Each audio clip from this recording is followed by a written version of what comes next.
Welcome to our second annual Multifamily Wealth Seminar.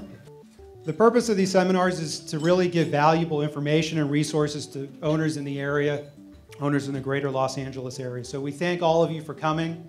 We've got a wonderful group of panelists, all specializing in different areas in real estate, as well as the services that really all of us use as property owners.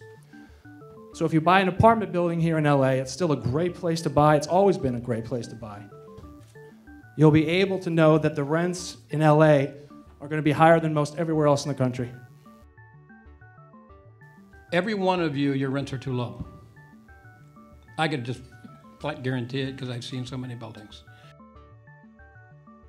We're very honest when we're sitting with people, looking at a building, saying, well, this is your cash flow, this is what you're making, and they say, okay, I want to buy another multifamily building, and I want to buy this area, and the answer is, it either makes sense or it doesn't.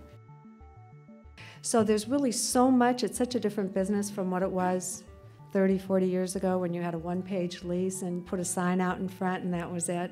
I think the pros are really to free you up, to have a company you can trust and that is experienced. And there's a lot of things that unfortunately you're just set up for litigation if you don't follow. So you've got to be really astute. What's the best thing to do if you have a fire in the building?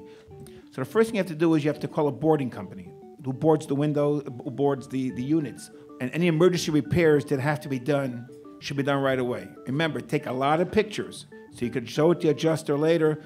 The next thing you do right away, you call up your agent and you request them to call the adjuster right away. First and foremost, what all of you should actually be doing is before you're renting out your unit to the tenants, make sure you do a thorough move-in inspection. How many of you don't do that? People do a 1031 exchange and are very quick to sell their building and find that they can't find a replacement building and often settle for a building that is really unacceptable. And an appraisal is a look backwards. So it is really, really, really hard for a broker to give you an exact amount on what your building is worth tomorrow. It's important that we as brokers give you correct expectations. You want to have flexibility when it comes to income property. You want to be able to refinance, pull money out, have the ability to sell. You may not sell. The first thing we do when we meet with somebody is trying to find out what their objectives are and how we can add value. I'm going to give you one brief example. He told me a story that he just bought a building for $2.2 million in Glendale, and I happen to know the building personally. Building's worth $2.6 million. Some broker called the owner, who was a widow, talked her into selling the building for $2.2 million. Didn't list it, just brought her an offer from this guy, sold the building for $2.2 million. I told this guy at lunch, in a million years, I wouldn't have done that. That widow needed that $400,000 more than you. So first and foremost, you all know you've got to serve your tenant with a notice. Whether it's a 3-day notice, a 30-day notice, a 60-day notice, you've got to make sure you've got proper notice.